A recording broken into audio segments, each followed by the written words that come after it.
adalah orang-orang yang selama ini bersengketa dengan PT Kereta Api. Dan hari ini kita semua yang ada di Jawa, orang-orang yang berkonflik dengan PT Kereta Api yang di Jawa ini,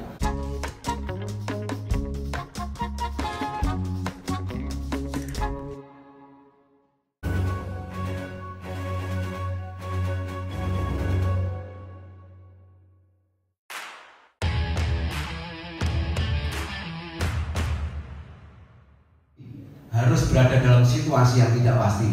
Ini yang insya Allah nanti akan jadi. Insya Allah Tuhan tidak akan pernah tidur dan Tuhan selalu berpihak. Jadi kongres ini dimaksudkan sebagai upaya untuk menyamakan persepsi dari orang-orang yang selama ini memperjuangkan kepastian hukum atas tanah dan rumah yang mereka tempati sejak lama. Jadi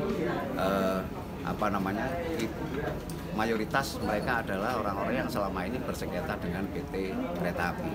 Dan hari ini kita semua yang ada di Jawa, orang-orang yang berkonflik dengan PT Kereta Api yang di Jawa ini merasa perlu untuk menyatukan gerakan, menyamakan persepsi di dalam rangka menghadapi arogansi yang berlebihan dari PT Kereta Api yang mengupayakan apa yang mereka sebut ketertiban, sekalipun sebenarnya mereka tidak memiliki alas hak yang cukup untuk mengakui bahwa rumah ataupun tanah yang ditinggali oleh warga masyarakat ini sebagai aset milik PT Kereta Api.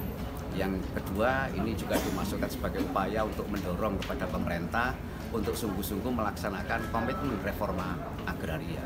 Karena pada realitasnya, pada setiap rumah atau kawasan yang diklaim sebagai asetnya PT Kereta Api ini faktanya sudah menjadi pemukiman-pemukiman terpadu, sehingga seharusnya sesuai dengan semangat reforma agraria, kalau pada kenyataan apa yang mereka sebut aset ini tidak dapat dimanfaatkan secara optimal untuk kepentingan pemerintah maupun BUMN, harusnya semua proses penyelesaiannya dikembalikan lagi kepada warga masyarakat.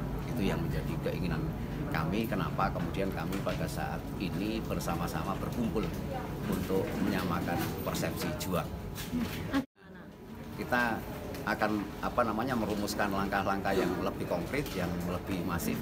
Persoalan ini sebenarnya sudah kami sampaikan ke Komisi 2 di DPR RI, dan ini sekaligus dalam rangka mendorong agar DPR RI khususnya di Komisi 2 segera menindaklanjuti apa yang pernah kami sampaikan pada rapat dengar pendapat bulan yang lalu.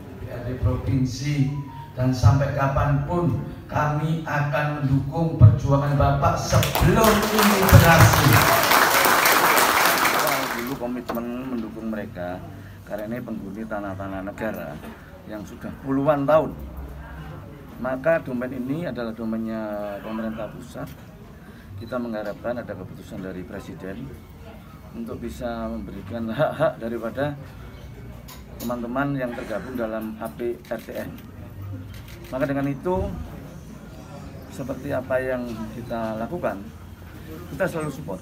Jadi mereka telah mempunyai suatu tempat tinggal, tapi butuh satu legalitas, dan legalitas itu adalah yang berkaitan dengan PT KAI. Artinya ini apapun memfasilitasi, mempertemukan PT KAI yang ada di Kota Surabaya, di mana Daop 7 ya di sini ya, 8, dan dengan PT KAI yang ada di pusat. Nah, mereka sudah tepat sekali berkomunikasi dan beraudensi mengadu pada DPR RI di Komisi 2, supaya DPR RI juga melihat kenyataan ini bukan terjadi cuma di Jawa Timur, bahkan di Indonesia juga banyak hal-hal semacam ini, di Jawa Barat maupun di Jawa Tengah. Mereka ini, karena mereka juga tidak pernah berbuat anarkis, tapi secara kelembagaan mereka lakukan, dan mereka juga mempunyai suatu data-data yang kiranya yang diminta ini adalah supaya mereka tidak ada suatu keraguan dan mereka juga mendapatkan hak-haknya yang ditempati, tempat tinggal yang telah dihuni, yang kiranya itu adalah dikomunikasikan dengan PT KAI dan kebijakan pemerintah pusat.